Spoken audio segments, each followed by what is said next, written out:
김경진 변호사 같은 사람하고 싸워봤자 그냥 듣고 나면 그만입니다. 가장 중요한 것은요, 문화를 장악해야 되고, 그리고 그 이념이 가지고 있는 콘텐츠가 국민들에게 받아들여질 수 있을 만큼 탄탄해야 됩니다. 보수가 복지를 외면하면요, 보수가 앞으로 살아남을 수 있을 것 같습니까? 흔히 이렇게 이야기하지 않습니까? 좌파들은 보편적 복지라고, 우선 먹기 편하다고, 정부 예산으로 다 퍼다주겠다고 이야기하지 않습니까? 박근혜 대통령은 132조를 공약했다가 복지 예산으로 5년간 사과를 엄청 했죠. 앞으로도 사과할 일이 많을 겁니다. 그러면 문제는 뭐였습니까? 195조를 퍼주겠다고 했지 않습니까? 그럼 지가 됐으면 어떻게 하려 했습니까? 그럼 무조건 다 해주겠다고. 그렇게 해서 오늘날 보육육아를요, 부부 동반으로 금융회사 다니면 한 1억 겁니다. 그런 사람의 애들까지도 정부가 돈을 대줘야 되니까 한 달에 30만 원씩요? 굉장히 잘못된 일이죠. 그 반면에 여기 어르신들 와 계시지만 수많은 어르신들이 고립되고 쪽방에 갇혀서 자녀도 돌보지 않은 채 폐기되고 있습니다. 신종고래장이죠. 그리고 잘 나가는 젊은이들 소수의 이변에 수많은 젊은 사람들이 직장이 없어서 반백수로 알바생으로 비정규직으로 나이가 들어가고 있습니다. 그러니까 결혼이 되겠습니까? 희망이 있습니까? 30대 후반 40대에 가게 되면 이 사람은 사회 부적응자가 되죠. 이게 오늘날 현실입니다, 여러분. 그러면 직장이 아무리 창조 경쟁을 한다고 해서 갑자기 생길 수 있겠습니까? 사회 전체의 구조가 제대로 된 직장이 없어져가는 구조가 되고 있는데요. 그러면 국가가 이 문제에 대해서 심각하게 생각해야 되는 거 아닙니까? 그런데 맨날 부동산 가격을 올리는 쪽으로 국가 정책이 보수 쪽에서 간다면 앞으로 어떻게 집 없는 사람이 지금 한국의 절반입니다. 표를 얻겠습니까? 결국 지금 젊은 사람들이 자기 돈으로 집을 사가지고 결혼을 하고 가정을 꾸려갈 수 있는 능력이 되는 사회가 됩니까? 안 됩니다. 그 사람은 공부를 못해서 그렇다. 네가 그래서 안 좋은 대학을 나와서 좋은 직장에 취직을 못해서 그렇다고 비난할 수도 없습니다. 왜? 60, 70%의 젊은이가 그렇게 돼가니까요. 앞으로 200만 원짜리 직장이 보편화될 겁니다, 여러분. 제가 장담을 합니다. 200만 원 이하 직장이 그렇게 될 거예요. 그러면 그 돈으로 집을 어떻게 삽니까? 그래서 국가가 이런 문제들을 해결할 수 있는 대안을 내놔야 된다는 겁니다. 그래서 보수가 비싼 주택들은 사고 팔고 마음대로 하게 하되 젊은 사람들에게는, 노인에게는, 사회적 약자에게는 국가가 임대주택을 대량으로 제공하는 정책으로 전환하지 않으면요, 앞으로 저는 보수가 굉장히 어려워진다고 보는 사람입니다. 그런 이야기를 제가 이 책에 담고 있어요. 그럼 이렇게 말하면 제가 좌파입니까? 저는요, 이런 입장에서 사회적 약자라는 위치에서 서 있기 위해서 저도 집이 없습니다. 저 무주택자입니다. 살 수도 있었지만 안 삽니다. 왜? 제가 그래야만이 제 정신이 똑바로 베키니까요. 제가 집이 두 채, 세 채 되면 부동산 가격 올리는 정부의 정책을 찬양하지 않겠습니까? 웃으시는데 그러지 않겠습니까? 현실이요?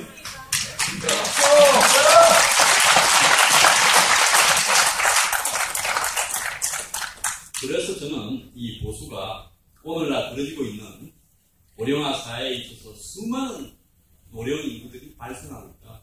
이분들이 지금은 전부 보수를 하고 있어서 인구 구조가 노령화되기 때문에 얼마 전에 조선일보 보면요, 보수가 선거에 결정적으로 유리해진다는 건데, 보수가 노인의 복지에 소홀하면 가난한 노인들이 계속 보수를 지지하겠습니까? 지금 40대도요, 앞으로 15년 뒤에는 노인 소리 듣습니다. 안 그렇습니까? 그 다음에 젊은 사람이 숫자가 줄어들지만 젊은 사람이 가진 분노를 우리 보수가 이해를 해야 됩니다. 제가 부산 출신인데요, 지난 대선에서 40대 중반까지는 문재인이 이겼습니다. 6대 4쪽으로 이겼어요. 부산에서요. 제가 깜짝 놀랐습니다. 2017년 대선에는 그것보다 더 무서운 일이 일어날 수도 있습니다. 그러면 우리가 어떻게 해야 되겠습니까? 젊은 사람들이 가지고 있는 사회적 고민이 뭐고, 직장과 지위, 이런 것들을 보수가 어떻게 대응해야 되겠다는 미래를 제시해야 안 됩니까? 그렇죠. 그런 이야기를 꺼내면 제가 답합니까, 여러분? 기쁩니다. 저는 진보 보수라고 합시다. 그래서요, 제가 이 보수가 콘텐츠를 굉장히 공고하게 확보하고요. 그래서 이 사회의 모든 문제들에 대해서 전부 입장을 낼 수가 있어야 된다고 생각합니다. 그런데 보수 중에서요, 쓰면 제가 수천권 수만권 사주는 책들을 많이 쓰는데요. 제같이 이런 책을 쓰면 팔리지가 않습니다. 일단 집에 갖다 놔야 읽기라고 할 거 아닙니까? 510페이지나 되는데요. 뭐 재벌이 팔아주겠다 해도 재벌한테는 팔지도 않습니다. 왜 그런지 압니까? 저는 그 사람들이 봤을 때 위협적인 존재라고 생각하니까 그런 거겠죠. 제가 앞으로 혹시 마음이 바뀌어서 어디 지역구에 출마하면 저를 낙선시키려고 도시락 싸들고 달아다니는 사람들이 재벌들일 겁니다. 근데 여러분들 알아서 좀 도와주세요.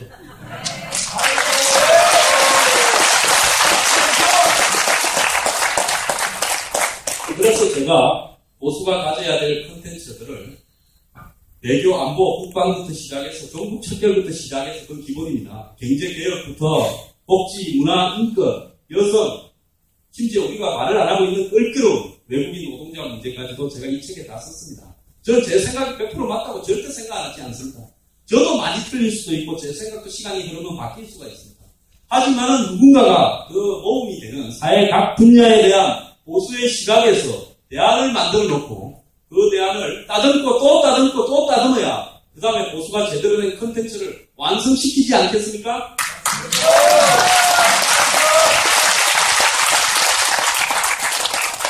2016년, 2017년 대선 전에 저는 이 개혁 보수의 컨텐츠를 완성시키려고 그 초안으로 이 책을 냈습니다. 이 책이 2번, 3번 만들어지면서 나누어질 겁니다. 그래서 좌파에 대항해서 보수도 우리 사회의 각 부문에 이 정도의 컨텐츠를 가지고 너네들과 싸울 수 있다는 것을 보여주려고 하는 겁니다.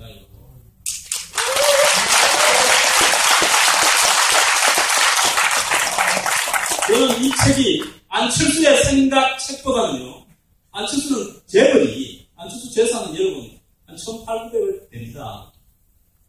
그런 재벌이요, 이 안철수의 생각 책을 팔아가지고 돈을 매덕에서 몇십억 원 벌었을 겁니다. 하도 많이 팔렸어요. 내 책이 몇 번 팔렸나? 한 6, 700번 팔렸는지 모르겠습니다. 저는 인쇄받아도요, 연구소 운영을 위해서지 제 10원도 안 가져갑니다, 여러분. 그래서,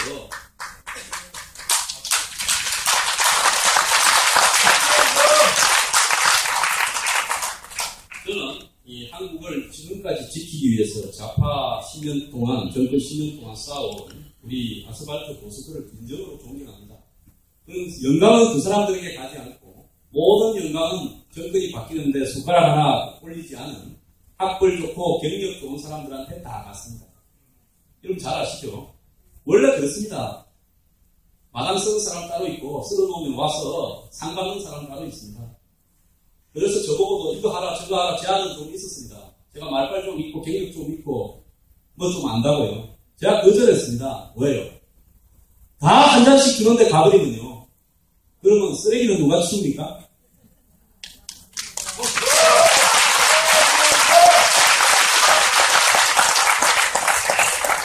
보수 평론가를 한번 보세요. 말 좀 한다 싶으면 전부 데려가 버리지 않습니까? 네, 맞습니다. 그러면 뭐가 어떻게 되겠습니까? 그 전에 윤창룡도 그랬고요. 김현도 그랬고. 그러면 어떻게 되겠습니까? 그럼 싸움은 누가 합니까?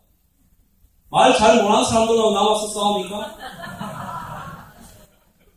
요즘 MBN에 제가 안 나가니까 그 동네 완전히 좌파들 천국으로 다시 돌아갔더만요. 옛날에는 1대5로도 붙었는데요.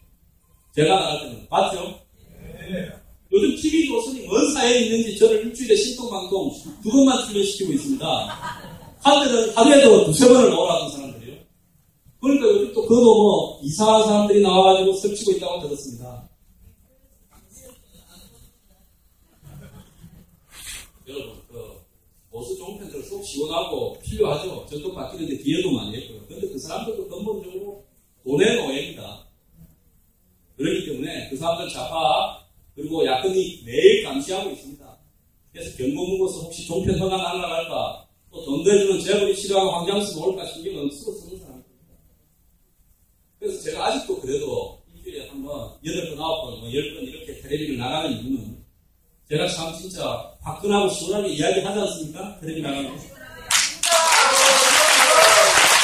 더 화끈하게 하고 싶은데 요즘 참다가요 병이 생겼습니다.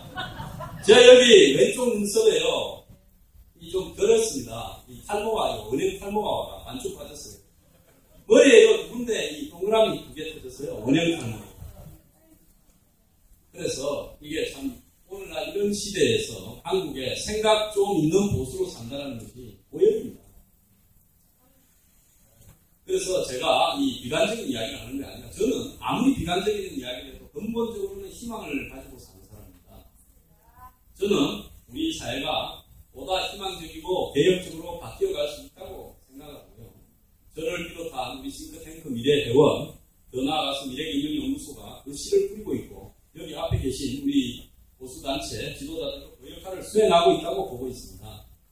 세상은 절대 하루아침에 바뀌지도 않습니다. 박근혜 대통령이 어느 정도 하고 가면 그 다음에 또 바꾸고 해야 한 30년 지나야 이 종북 축적이 되고 오늘날 허접한 야당들이 지상에서 사라질 겁니다. 안철수는 한 3년 아니 3개월 안에 사라질 수도 있습니다.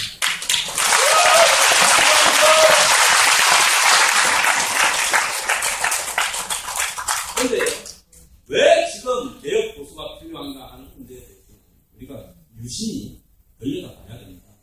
여러분 이 보수의 가장 큰 적은요. 그건 뭐 좌파들도 마찬가지입니다. 부패입니다. 부패. 박근혜 대통령이 지금 역대 대통령 중에서 2년차에 2, 4분기, 즉 2년차에 4, 5, 6월 지지도에서 가장 높다고 하지 않습니까? 왜 그런지 압니까? 박근혜 대통령이 모든 걸 썩 잘했어. 억지를 눈앞에 보여줘서 그렇다고 생각합니까? 도둑질 안 하는 겁니다. 도둑질 안 하는 거예요.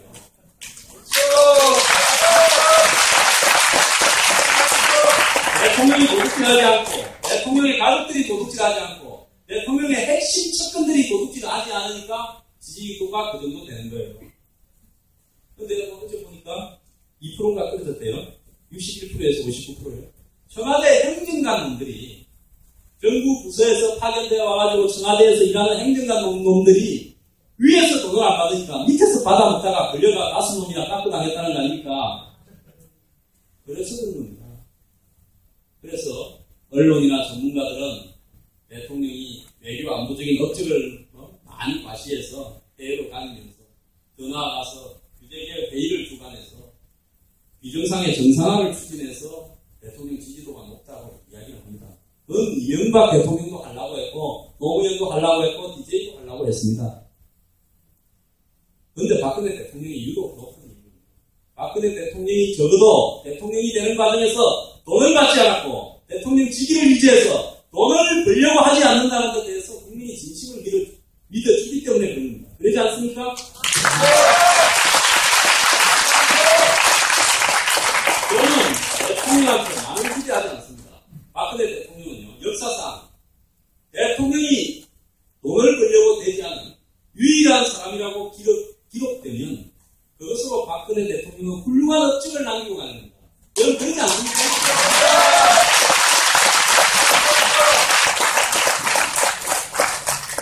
좌파들이 대통령이 되면서요, 지역차별을 없애겠다. 특권을 철폐하겠다. 업사이드 다운. 바닥 사람을 위로 올리고 위에 사람을 밑으로 내리겠다라고 얼마나 많은 이야기를 했습니까? 온갖 입에 발린 소리는 서민을 위한 거하고 다 해놓고는 저거 자식들한테 저거 측근들이 얼마나 다 돈에 몰아놨습니까?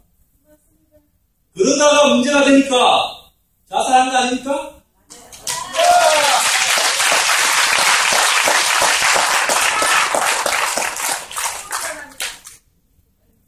그러면 그 다음에 보수 대통령이 잘했어야 되는 거 아닙니까? 저는 그때 그분 지지 안 했어요. 왜? 저는 재벌 회사에 바지 사장을 하는 사람이 대통령이 되면 재벌한테서 공부를 그대로 할 거라고 걱정을 했기 때문에 그 사람 지지 안 했습니다. 그러니까 비스무리하게 제 걱정대로 했지 않았습니까?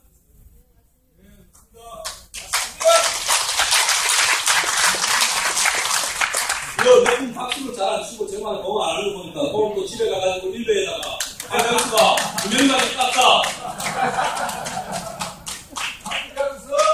황장수!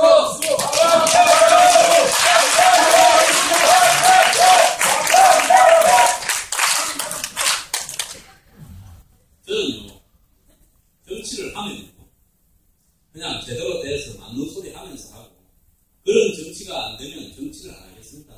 사람이 그래야 되는 거 아닙니까?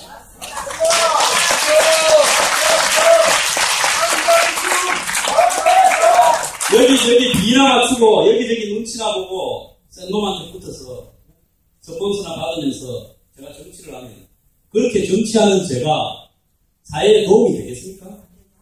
지금도 300명이 그러고 있는데 저까지 굳이 정치할 필요가 있습니까?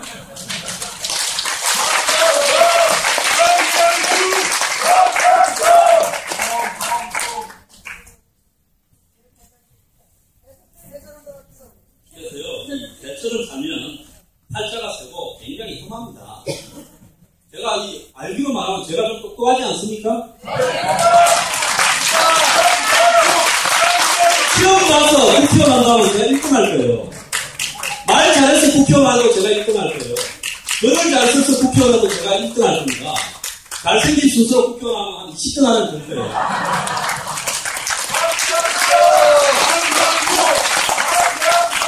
그런데 대나 소나 하는 국회의원을 저 같은 사람이 아직도 못하고 있는 게 뭐 때문에 그렇다고 생각하십니까? 한국 사회에 국회의원이 되고 사회의 권력층으로 올라가는 사다리가 있습니다. 그 사다리에 눈 딱 감고 올라타야 됩니다. 근데 저 같은 경우에는 맨날 재벌도 비판하고 보수고 진보고 가리지 않고 부패를 비판하고 사회를 계획해야 된다라고 이야기를 하기 때문에 안 되는 겁니다. 지난번에도요, 박근혜 대통령이 공천 준다 했어요. 아까 이승만 의원 왔다 갔지만 심부름했으니까 제가 거짓말 하겠습니까? 부산에 준다더니만 나중에 돌고 돌리다가 서울로 나왔는데 제가 거부를 했죠. 뭔가 함정이 있었어요.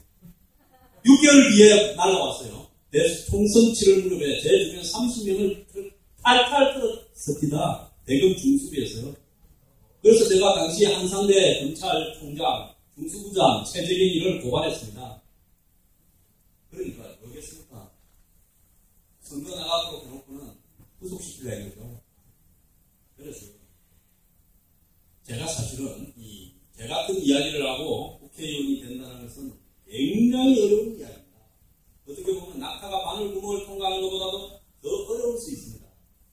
하지만요, 그렇게 다들 하듯이 국회의원이 되는 것보다 제가 정치를 하겠다면 어느 날은 제가 할 겁니다, 여러분.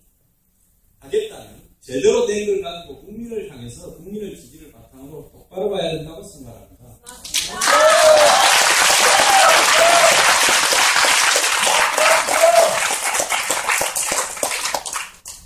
이 개혁 보수를 한다면요, 대한민국은 그냥 보수를 하는 게 엄청 쉽습니다. 개혁 보수를 한다는 것은요, 가시밭길 같이 험한 일들의 연속이 될 수밖에 없습니다.